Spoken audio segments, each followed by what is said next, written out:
Yo, what's going on everyone? Welcome back to the channel. Before I get into anything, I just want to give a real quick thank you for 1,000 subs. We should have hit it by the time that I posted this. If not, that's awkward. Yeah, a huge thank you to each and every one of you. And if you're not subscribed yet, please consider dropping one down below for all college related content. Alright, let's get into the 10 most surprising / unexpected things about college. I wanted to share these with you guys so you're not completely lost when you find these out in freshman year, because they are going to hit you very quickly. Also, some of the things that I've talked about in my 10 worst things about college video can also really apply here, but I'm not going to be including them in this video for the sake of originality. The first thing is going to be related to the popular idea that since you're spending less time in classes, you're not in a school building for 7 hours a day, forced to be in classes the whole time now. You have maybe like 2 to 4 hours of classes a day.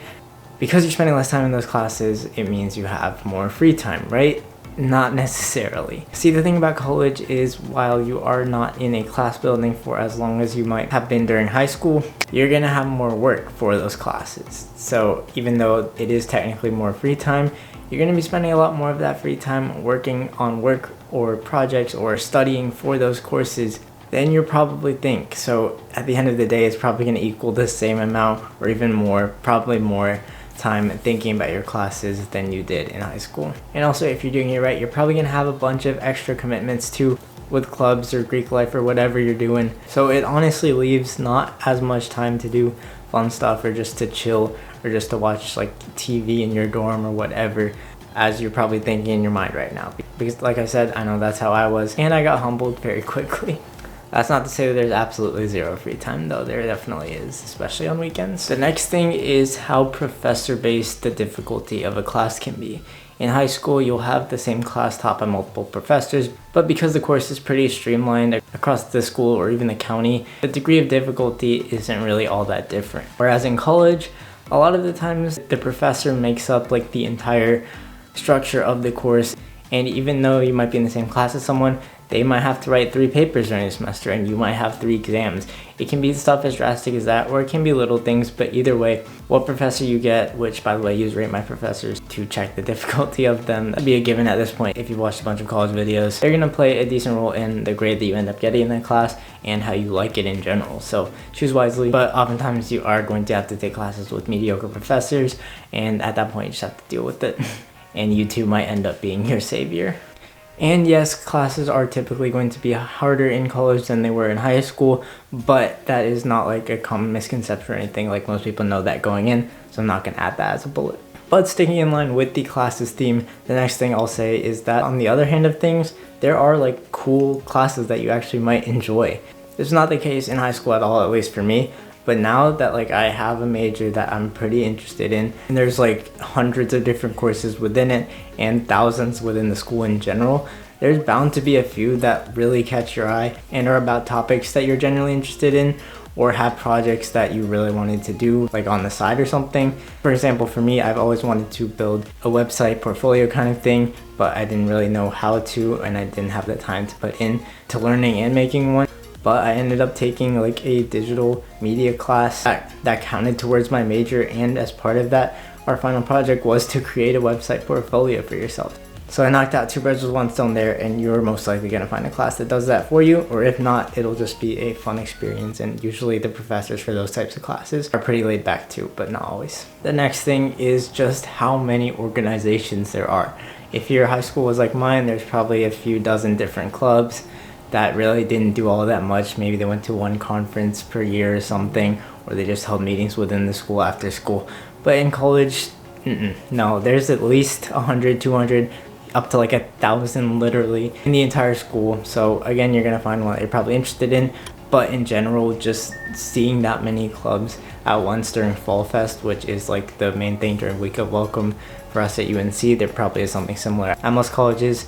It really caught me off guard, but it was like a good kind of off guard. But that doesn't mean that you shouldn't be worried, because there are some that are just out there to like collect dues, and then they do like 2 or 3 things in the entire year. So try to sniff those out if you can. I fell for one. I'm not going to name names, but going along with that is the prominence of Greek life. Now, before I get any further, I'm not saying that you need to be a part of Greek life to have fun in college and to have like an actual college experience. That's not true at all. You can be perfectly fine without getting involved in it at all. But I'm just saying that like in the second week of college, When I walked onto the quad and I saw at least like 300 different girls just chanting and yelling different things, I was so confused. And then I found out like 2 minutes later that I was sorority rush. And yeah, I barely knew anything about frats and sororities before college, but after that I picked up really quickly. A few of my friends were rushing things, people started going to parties all the time, and it became something that you kind of can't really avoid, and you either really like or you really don't. Actually, that's not necessarily true. I kind of fall in the middle. I don't have a strong opinion against it, but I'm also not a part of it, and I don't go to stuff all that much. But I know plenty of people that are one way or another, and on both sides there are people that are going to say that Greek life is a big part of college no matter what. And whether you like it or not, like I said, is your choice. The next thing that I will say that kind of sticks on the social side of things is not how easy it is to make friends, because that's a common one. I don't think that's necessarily all true either. It is not that easy to make friends, but more on the other side of things, one thing that surprised me, how easy it is to lose your existing friends.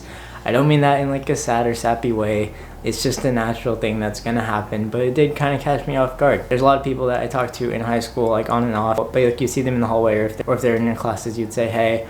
But especially if they go to different colleges, then you're most likely barely gonna talk to them at all, unless you make the effort to. But even if they go to your college, you're probably gonna have completely different lives unless you're like roommates or suite mates with each other. Like there's a lot of people that went to my high school that go to UNC I barely like ever see or talk to. And there's nothing wrong with that, but just a warning to make an effort to keep talking to people that you want to keep talking to, or else they're gonna most likely drift away and you can't just like automatically fall back to them. The next surprising thing is how much money housing or apartments cost. Now, because everyone's required to live on campus most likely in the first year of wherever you're going, you're probably just gonna take the dorm prices face value, but once you dig deeper into it, you'll realize it's coming out to be about like $800 to $900 a month, which is definitely on the more expensive side for apartments if you're not in like a big city or anything.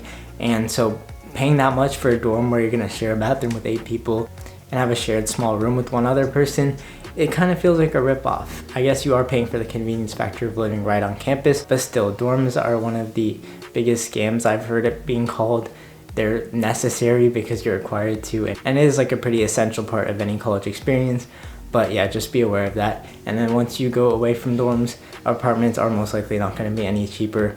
There are going to be some that are like further away that are, but if you want anything that's close to campus, rent prices are going to be hiked up. You're probably going to be paying more for an apartment there than you would in like a city that's 20 minutes out. And that leads me to just how much money you spend in general.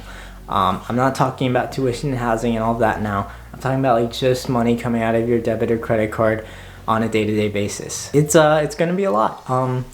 I was sort of expecting it, but not as much as I ended up spending, because even though you're probably gonna have a meal plan, which also costs a decent amount, you're probably not gonna go there for every single meal. So you're gonna be spending money eating out.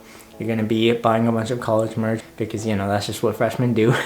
You're gonna be buying a bunch of other stuff for your dorm, and just have all these random expenses that you never really calculated at first. So if you're tight on money, or you really want to budget, keep in mind that in your first week of college, you're going to be spending money on a lot of things that you probably didn't think of, and you can go from there with your budget or whatever. The ninth surprising part about freshman year was how hard it is to get proper sleep, because you're probably thinking that you're all on your own, you have your own schedule, you can plan everything out, it'll be easy to get enough sleep while still doing everything else you need to do.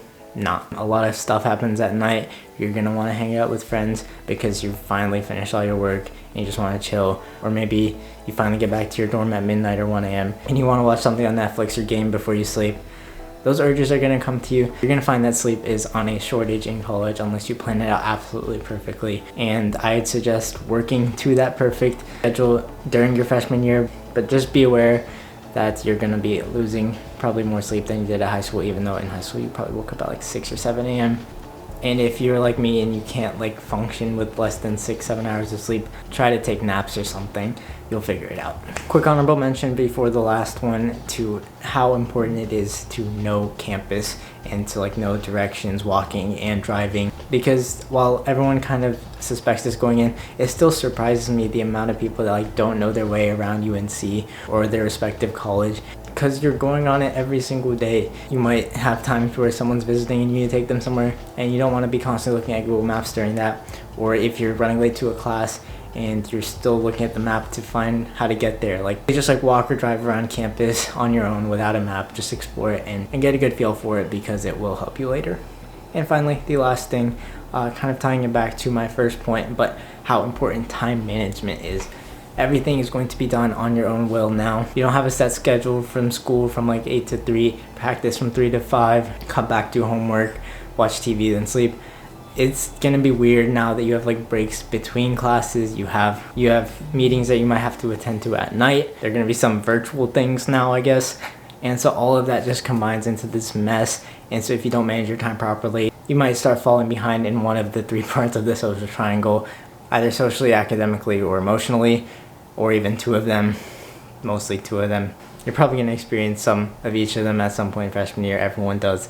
So really use your freshman year to learn how you work and how you function socially and all of that. And then just take that and put it into a schedule or put it into some sort of routine so that you can get everything that you need to do done while still having some time to explore, hang out, and do things that you want to do during college. Because even though it is 4 years, it goes by super quickly. Trust me, I cannot believe that I'm about to start on my second half of college. I feel like it was just orientation. Anyways, tangent, you get my point. Time management is key, and try to start figuring out strategies for that as soon as you can, even before you enter. But that is going to do it for me. Thank you all so much for watching. Thank you all for 1,000 once again.